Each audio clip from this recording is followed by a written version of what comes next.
Hello there, Zealots. It's Joshua coming at you today. I have a video that I wanted to bring to your attention. Not a video. Oh, I'm making a video. The video is not done yet, but I'm going to finish it by the end of this video. So anyway.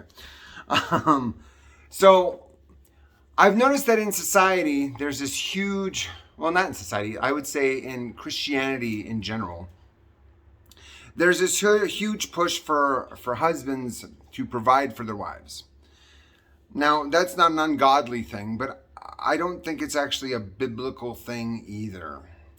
The thing is that there's a common misconception about Scripture when it concerns being a man of God. And it said a man of God needs to provide for his family. Now, there is a verse in Timothy which talks about if a man doesn't provide for his family, he's worse than a heathen or you know, whatever, the pagans or whatever.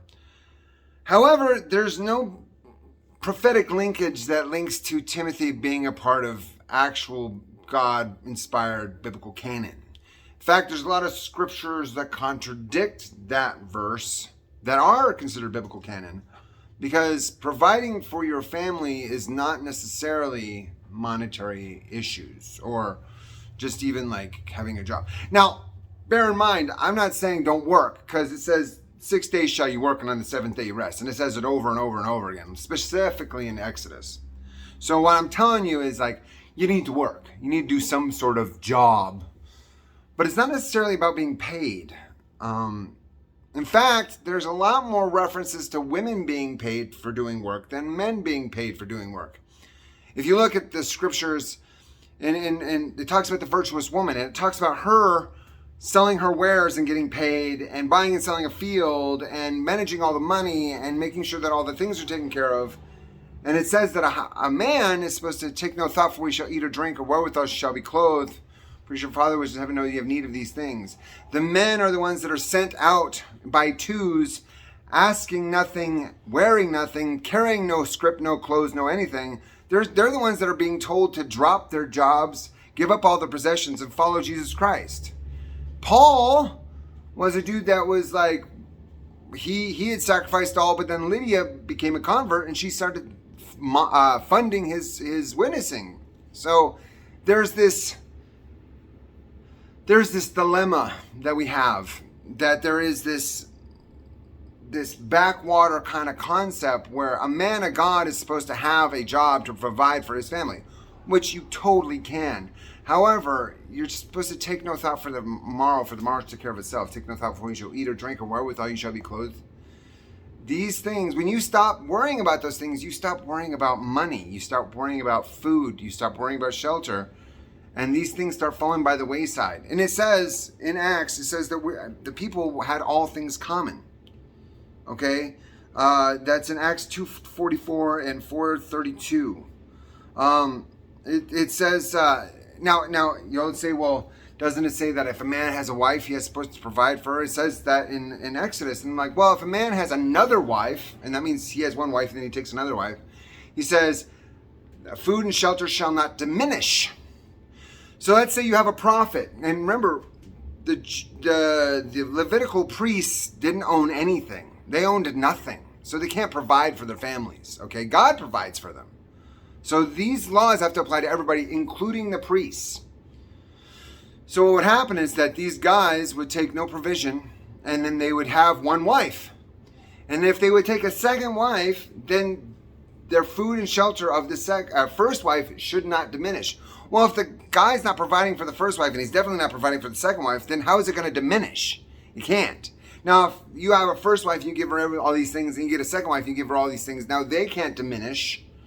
And you can get a third wife, then that still can't diminish, but you've already set a bar. If you set the bar really low, you don't have to worry about the bar. It doesn't worry. It doesn't factor in it. It's not even an issue. There's a lot of stuff about you might want to quote Timothy, where it talks about bishops and deacons speaking the husband of one wife, vigilant, sober, active. And I don't like quoting Timothy anymore, because Timothy is not part of biblical canon. But even in Timothy, where it talks about in Timothy it says that you have to provide for your children, your wife, and you have to provide for your wife, and if you're not, you're worse than an infidel. even there it says, when it talks about the bishop or a deacon, it never references having a good paying job. It never talks about providing for your wife and children. These are all things that it talks about outside. Now, what it talks about for men, it talks about Matthew 10:19, Mark 13:11, Luke 11 and 22, where it talks about the men going out and witnessing, and they're not taking any food, they're not taking any money, they're not taking anything. They're allowing their works to make manifest what they need, and they're willing to do whatever anybody needs them to do. The concept of a man providing for his wife is only a concept that applies to worldly people. Men are supposed to be in charge. They're supposed to be the ones that dictate what happens. You look at it in the ancient Hebrews. The ancient Hebrews, they had a king, right? But then the prophet was above the king because he spoke for God. The prophet owned nothing and the king owned everything. But the king still had to answer to the prophet. And if you are a man and you are a prophet, then you're not providing anything for your family. Because all you're doing is you're providing guidance and support. You're getting closer to God. You're bringing your family closer to God. You're bringing God closer to your family. You are being the priest of your household. And you're taking no thought for tomorrow. You're taking no thought for what you shall eat or drink. Okay? When you walk forth for God, I mean, you look at Peter. Peter had a whole family and he walked away from them. He wasn't doing his job, which was fishing. He went and worked for God, and he went out and he witnessed, and he fed the sick, and he healed the sick, or fed the people, and he healed the sick. He did all these things, and God provided for him through those actions, but he didn't have a job. He wasn't getting paid. So, as a man of God, if you are a man of God, then you have to realize that you can still get married and not have a job.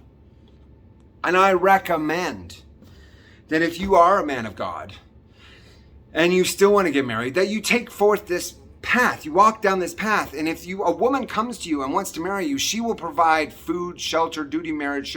She'll provide all the necessities to make sure that you can manifest your purpose.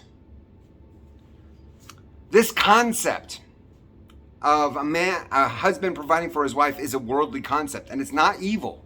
It is not evil. A man can totally provide for his household.